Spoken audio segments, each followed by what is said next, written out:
je vais vous parler d'un petit bout de territoire où se trouve depuis plus de 25 ans un laboratoire. Inconnu par le grand public, étonnant car les enjeux sont considérables pour notre industrie et en particulier l'industrie du nucléaire.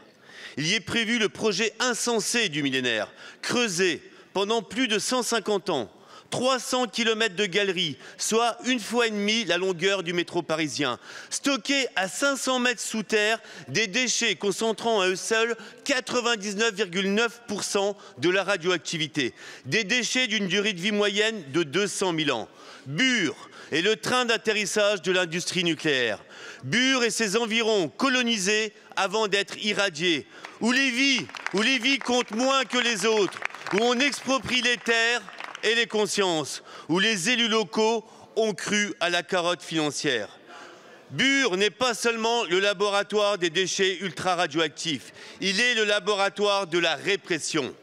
Mais le 5 juin dernier, la justice a ordonné la relaxe générale pour les 3 derniers prévenus, désavouant ainsi les politiques répressives qui ont pesé sur des dizaines de personnes, des familles, pendant 8 années.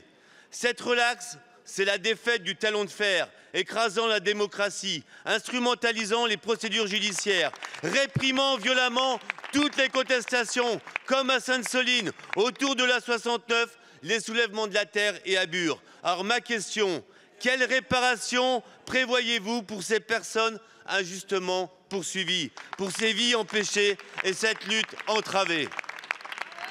Je vais souligner, la gestion des déchets, c'est un sujet lourd.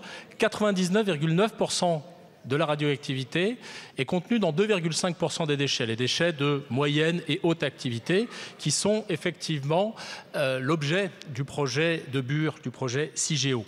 Ne pas connaître un Stocamine puissance 1000.